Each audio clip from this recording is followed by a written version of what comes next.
आज हम एक बहुत ही दिलचस्प किताब के रिव्यू पे बात करने वाले हैं, the power of your subconscious mind. Joseph Murphy की क्लासिक किताब है ये। हाँ, और इसका जो मूल दावा है वो बहुत बड़ा है कि हमारे विचार, हमारी सोच, वही हमारी हकीकत बनाती है। बिल्कुल।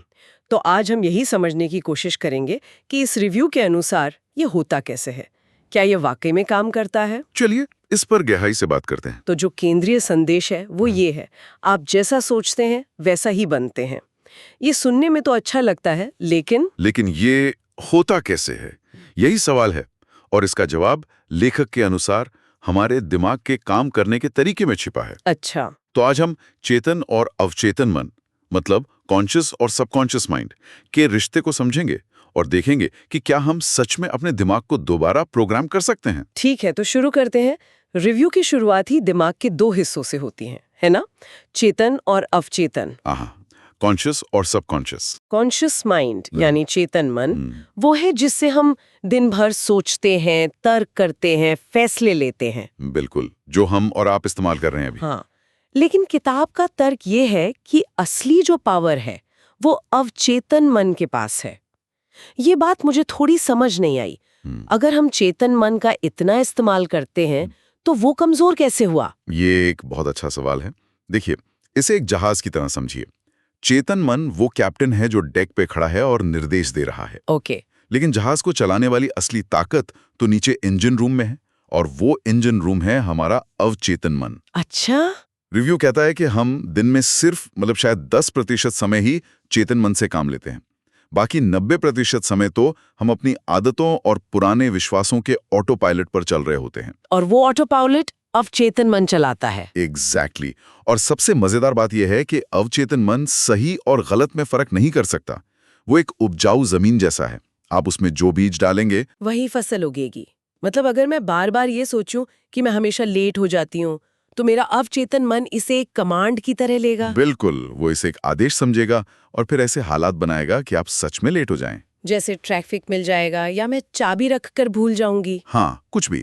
वो आपका ध्यान उन चीजों पर ले जाएगा जो आपको लेट करवाएंगी। लेखक का तर्क यही है कि अवचेतन मन एक वफादार नौकर है।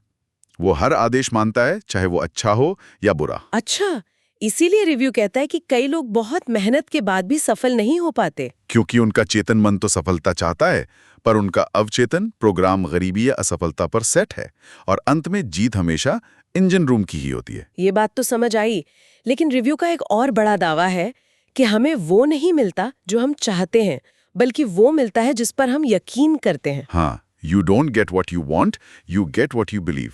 इन दोनों में फर्क क्या है? चाहना और यकीन करना।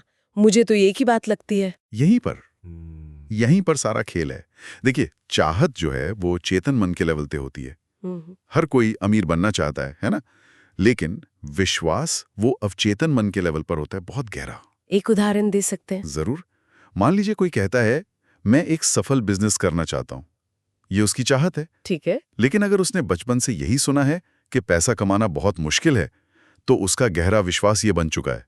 अब उसकी चाहत और उसका विश्वास आपस में लड़ रहे हैं। और जैसा आपने कहा, जीतता हमेशा गहरा विश्वास ही है। बिल्कुल। तो क्या इसका मतलब ये हुआ कि हमारा जो विश्वास है वो एक फिल्टर की तरह काम करता है, जो हमें कुछ चीजें देखने देता है और कुछ नहीं? आपने बिल्कुल सही पॉइंट पकड़ा। ये एक विश्वास का फिल्टर है।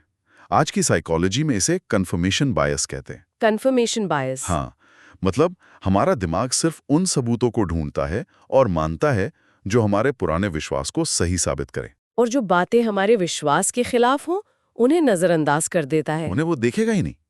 अगर आपका विश्वास है कि बिजनेस करना मुश्किल है, तो आपको हर तरफ फेल होते हुए बिजनेस ही दिखेंगे, और कोई अच्छा मौका सामने आएगा भी तो आपका दिमाग कहेगा, अरे नहीं, इसमें मत पड़ो, ये बहुत मुश्किल है। एग्जैक्टली।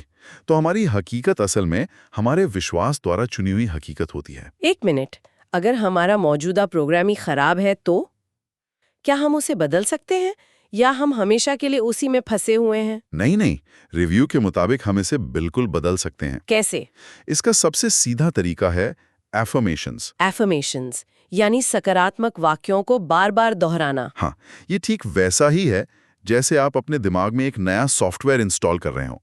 पुराने खराब कोड को एक नए बेहतर कोड से बदलना। पर यही मुझे एक सवाल आता है, ये सिर्फ पॉजिटिव थिंकिंग नहीं है। लोग कहते हैं कि सिर्फ शीशे के सामने खड़े होकर मैं अमीर हूं बोलने से कोई अमीर नहीं बनता। ये बहुत बहुत जरूरी सवाल है और रिव्यू इसका जवाब देता है। क्या कहता है? लेखक के अनुसार सिर्फ शब्दों को तोते की तरह रटने से कुछ नहीं होगा। असली चाबी है भावना, फीलिंग। भावना। हाँ, जब आप कोई वाक्य दोहराते हैं तो उसके साथ जुड़ी हुई भावना ही वो भाषा है जिसे आपका अवचेतन मन समझता है। अगर आप कह रहे हैं मैं आत्मविश्वासी हूं पर अंदर से डर रहे हैं, तो अवचेतन मन उस डर को ही पकड़ेगा, शब्दों को नहीं। बिल्कुल। वो कहेगा अच्छा मालिक डरा हुआ है तो चलो डरने वाले और हालात बनाते हैं। इसीलिए विश्वास और भावना के साथ एक बार बोला गया वाक्य बिना भावना के 100 बार बोले गए वाक्य से ज्यादा शक्तिशाली है। मतलब आपको उसे महसूस करना होगा। हाँ, जैसे कि वो चीज पहले ही सच हो चुकी है। वाह। अच्छा, ये तो हुई मन की प्रोग्रामिंग, लेकिन रिव्यू की एक बात ने मुझे सच में चौंका दिया। वो दावा करते हैं कि यही सोच हमारी सेहत पे भी सीधा असर डालती है। ये कैसे मुमकिन है? रिव्यू इसे प्लेसिबो इफेक्ट से भी ज्यादा गहरा बताता है। लेखक का एक बहुत शक्तिशाली वाक्य है, your subconscious mind is the builder of the body. आपका अवचेतन मन ही आपके शरीर का निर्माता है। हाँ, इसे ऐसे समझिए, जब हम लगातार डर, तनाव या गुस्से में रहते हैं तो हमारा शरीर फाइट या फ्लाइट मोड में रहता है। स्ट्रेस हार्मोन्स निकलते हैं। बिल्कुल, कॉर्टिसोल बढ़ता है, इम्यून सिस्टम कमजोर होता है। ये सब तो साइंस भी मानता है। तो किताब का तर्क ये है कि ये नकारात्मक भावनाएं हमारे नकारात्मक विचारों से ही तो आती हैं। अच्छा। अगर आप लगातार चिंता और डर में हैं तो आप अपने शरीर के निर्माता को रोज ये निर्देश दे रहे हैं कि एक बीमार शरीर बनाओ। और इसके विपरीत शांति और खुशी के विचार हीलिंग को बढ़ावा देते हैं। एग्जैक्टली, वो शरीर में ऐसे केमिकल्स रिलीज करते हैं जो इम्यून सिस्टम को मजबूत करते हैं। और मैं अंदाजा लगा सकती हूँ कि यही लॉजिक पैसे और सफलता पर भी लागू होता होगा। हूबहू। रिव्यू दो तरह की मानसिकता यानी माइंडसेट की बात करता है। एक है गरीबी की मानसिकता, पॉवर्टी माइंडसेट। हाँ, इसमें ऐसी मान्यताएं होती हैं जैसे पैसा सारी बुराई की जड़ है या अमीर लोग धोखेबाज होते हैं। ये तो मैंने बहुत सुना है। जब ये विचार अवचेतन में बैठ जाते हैं तो इंसान अनजाने में ही पैसे को खुद से दूर धकेलता है। उसे मौका मिलेगा तो वो उसे छोड़ देगा। क्यों? क्योंकि अंदर ही अंदर वो सोचेगा नहीं, मुझसे ये जिम्मेदारी नहीं संभलेगी या ये तो फेल हो जाएगा। वो पैसे को आते ही खर्च कर देगा क्योंकि उसका विश्वास है कि पैसा मेरे पास नहीं टिकता। इसका कोई असल जिंदगी का उदाहरण है? सबसे अच्छा उदाहरण लॉटरी जीतने वालों का है। कई स्टडीज हैं जो दिखाती हैं कि ज्यादातर लॉटरी विजेता कुछ ही सालों में वापस उसी आर्थिक हालत में पहुंच जाते हैं। हाँ, ये तो मैंने भी पढ़ा है। रिव्यू के हिसाब से ऐसा इसलिए होता है क्योंकि पैसा तो आ गया, लेकिन पैसे को लेकर उनका जो अवचेतन प्रोग्राम था, उनकी गरीब सोच, वो नहीं बदली। और दूसरी तरफ अमीरी की मनसा वाले लोग, अबंडेंस माइंडसेट, वो मानते हैं कि पैसा एक टूल है, पैसा कमाने के बहुत मौके हैं, तो ये सोच उन्हें अवसरों को पहचानने में मदद करती है। और ये सब डर और असफलता पर भी लागू होता है, सही है ना? हाँ बिल्कुल। लेखक के लिए डर कोई बाहरी चीज नहीं है, वो एक अंदरूनी प्रोग्राम है, एक सीखा हुआ प्रोग्राम। हाँ, जब कोई बार बार सोचता है मैं इंटरव्यू में फेल हो जाऊंगा, तो वो अपने दिमाग को उस परिणाम को सच करने की ट्रेनिंग दे रहा है। ये एक सेल्फ फुलफिलिंग प्रोफेसी बन जाती है। बिल्कुल। तो इसका समाधान क्या है? सिर्फ ये बोलना कि मैं नहीं डरती? समाधान डर को दबाना नहीं है, बल्कि असफलता को क्या कहते हैं, रिफ्रेम करना है। रिफ्रेम मतलब उसे एक नया मतलब देना? हाँ, मैं फेल हो गया की जगह विचार को बदलना है, मैंने इस अनुभव से कुछ सीखा। अच्छा। जब असफलता का मतलब मैं बेकार हूं से बदलकर मैंने एक नया डेटा पॉइंट हासिल किया हो जाता है, तो डर की पकड़ अपने आप ढीली हो जाती है। आप डर को अप्रासंगिक बना रहे हैं। बिल्कुल। ठीक है, तो हमने मन को समझा, विश्वास की ताकत को जाना और एफर्मेशंस की तकनीक भी देखी। लेकिन इन सबको लागू करने के लिए रिव्यू एक बहुत ही खास तकनीक पर जोर देता है। हाँ, जिससे वो किताब की सबसे पावरफुल टेक्निक रहता है। वो क्या है? वो है सोने से ठीक पहले अपने दिमाग को प्रोग्राम करना। सोने से पहले? हाँ, लेखक का तर्क है कि सोने से ठीक पहले का जो समय होता है जब हम आधी नींद में होते हैं, उस वक्त हमारा चेतन मन जो तर्क करता है वो शांत हो जाता है। सही पकड़ा।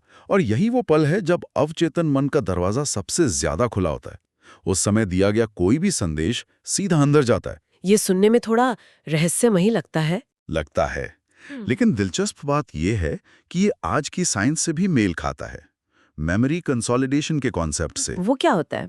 जब हम सोते हैं तो हमारा दिमाग दिन भर की जानकारी को प्रोसेस करता है, जरूरी चीजों को लॉन्ग टर्म मेमोरी में डालता है। अच्छा। तो रिव्यू का तर्क ये है कि सोने से ठीक पहले एक शक्तिशाली भावनात्मक विचार देकर आप अपने दिमाग के इस रात भर चलने वाले फाइलिंग सिस्टम को एक निर्देश दे रहे हैं कि इस विचार को सबसे जरूरी फाइल में डालो और इस पर काम करो। बिल्कुल, आप अपने दिमाग को रात भर काम करने के लिए एक एजेंडा दे रहे हैं। तो इस पूरी चर्चा को अगर हम समेटें तो इसका सार क्या निकलता है? इसका सार ये है कि हमारा अवचेतन मन हमारे जीवन का ऑटो पायलट है। ये हमारी गहरी मान्यताओं और बार बार सोचे जाने वाले विचारों से प्रोग्राम होता है। और सबसे जरूरी बात, हम इस प्रोग्रामिंग के शिकार नहीं हैं। हम इसे बदल सकते हैं, हम इसे जानबूझकर बदल सकते हैं ताकि ये बेहतर स्वास्थ्य, धन और आत्मविश्वास की दिशा में काम करें। रिव्यू का जो अंतिम निष्कर्ष है वो बहुत शक्तिशाली है। क्या है वो? ये किताब आपको अमीर नहीं बनाती, ये आपको एक अमीर सोच वाला इंसान बनाती है। और जब आपके अंदर की दुनिया, आपकी सोच बदलती है तो बाहर की दुनिया के हालात खुद ब खुद बदलने लगते हैं। ये तो अंदर से बाहर की ओर बदलाव लाने का विज्ञान है। बिल्कुल। और ये हमें एक आखिरी सवाल पर छोड़ जाता है। क्या? अगर हमारा अवचेतन मन वाकई इतना शक्तिशाली है और केवल दिए गए निर्देशों पर काम करता है, तो हम अनजाने में इसे हर दिन क्या निर्देश दे रहे हैं? हमारी रोज की शिकायतें, हमारी चिंताएं, दूसरों के बारे में हमारे जजमेंट, ये सब हमारे अवचेतन मन के लिए प्रोग्रामिंग कोड ही तो हैं। सोचने वाली बात है। हाँ, सोचने वाली बात यह है कि क्या हो सकता है अगर हम उन निर्देशों को सचेत रूप से जानबूझकर चुनना शुरू कर दें।